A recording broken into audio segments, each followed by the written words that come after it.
Hi friends, நான் அன்றைக்கி சொல்லியிருந்தேன் பாதி சக்கை எடுத்து வச்சுருந்தேன். அதாவது சீமச்சக்கை. அதை வந்து இன்றைக்கி தோரன் வைக்க போகிறேன். எப்படி வைக்கலான்னு பாருங்கள். இது கூட நம்ம பெரிய உள்ளி, அதாவது பல்லாரின்னு சொல்கிற உள்ளி வந்து நான் யூஸ் பண்ணியிருக்கிறேன். சின்ன சக்கை தான் போதும், நமக்கு பாதி ரொம்ப தாராளம். நானும் ஹஸ்பண்டுக்கு மட்டும்தான்.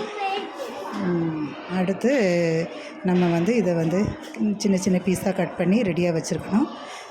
அப்புறம் வந்து சீஞ்சட்டியில் வந்து கடுகு, வற்றல் மிளகாய் போட்டு கறிவேப்பிலையும் போட்டு இந்த ரெண்டுமே நம்ம வெட்டி வச்சுருக்கோம்ல ரெண்டுமே எடுத்து போட்டுட்டு நல்ல ஒரு மிக்ஸ் பண்ணிவிட்டு கொஞ்சம் சால்ட்டு அப்புறம் வந்து மஞ்சள் பொடியும் போட்டு நல்லா கிளறி விடணும்.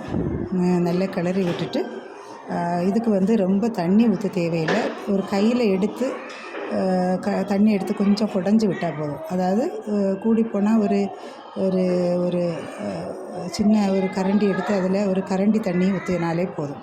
ஊற்றிட்டு உப்பும் போட்டு மஞ்சள் பொடியும் போட்டு நல்லா மிக்ஸ் பண்ணி அதை வந்து மூடி போட்டு வேக வச்சிடணும். சரியா? மூடி போட்டு வேக வைக்கும்போது அது வந்து கொஞ்சம் நேரத்தில் ஒரு கூடிப்போனால் ஒரு 10 மினிட்ஸ்லேயே அந்த ஆவியிலே அது வந்து நல்லா வெந்துடும். அப்புறம் நல்ல சாஃப்டாக இருக்கும், பார்த்தாலே நமக்கு தெரியும். அதனால் ரொம்ப தண்ணி தேவையில்லை. அது மட்டும்தான் இங்கே நம்ம பார்த்துக்கிடணும். சால்ட்டெல்லாம் போட்டாச்சு. அப்புறம் வந்து அப்படி நல்ல ஒரு கிண்டிட்டு மஞ்சள் பொடியும் போட்டுட்டு நம்ம லிட்டு வச்சு, அதாவது நல்லா அதுக்கு சேர்ற ஒரு மூடி வச்சு மூடி போட்டுடணும். மூடி போட்டுட்டு நம்ம ஒரு 10 மினிட்ஸ் கூட வேண்டாம், வெயிட் பண்ணால் அது அழகாகவே வெந்துடும். அதுக்கப்புறம் நம்ம அதுக்கு தேவையான வந்து அரைக்கிறது என்னலான்னு பார்ப்போம். தேங்காய், அப்புறம் வந்து வெள்ளைப்பூடு. எப்போவுமே நான் வந்து தோரனுக்கு தேங்காய், வெள்ளைப்பூடு, வற்றல் மிளகு இவ்வளோ தான் போடுவேன். நான் ஜீரகம் போட மாட்டேன். சிலவங்க ஜீரகம் போடுவாங்க, ஆனால் ஜீரகம் வந்து அந்த ஸ்மெல் வந்து கொஞ்சம் வித்தியாசமாக இருக்கும் தோரனுக்கு. அதனால் இந்த 2 தான் நான் யூஸ் பண்ணி எப்போவுமே தோரன் வைப்பேன். தேங்காய் நான் சொல்கிற மாதிரி எப்போவுமே அந்த கை சின்னதாக திருவினி, அதாவது ரொம்ப பெரிய பீஸாக திருவாமல் நைஸாக திருவினா கையினாலே நல்லா நவிடி நம்ம போடுறதான் ரொம்ப டேஸ்ட்டாக இருக்கும்.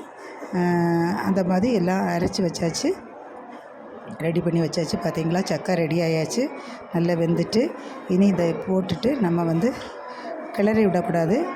அப்படி அது மேலோட்டமாக அப்படி லைட்டாக அதையெல்லாம் நம்ம அப்படி பரத்தி விட்டுட்டு நம்ம வந்து திருப்பி லிட்டு போட்டு அடைச்சி வச்சிடணும். அடைச்சி வச்சுட்டு நம்ம வந்து ஒரு 2 மினிட்ஸ் ஆகும்போது அது வந்து ஆவிலே நல்ல அந்த தேங்காய் வெந்துடும். அப்போ அந்த டேஸ்ட்டு வந்து நல்ல இதாக இருக்கும்.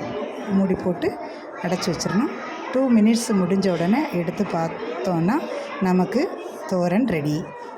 இது வந்து பிடிச்சிருந்தால் லைக் பண்ணுங்கள். நீங்களும் இதே போல் செய்வீங்களான்னு கமெண்ட் பண்ணுங்கள்.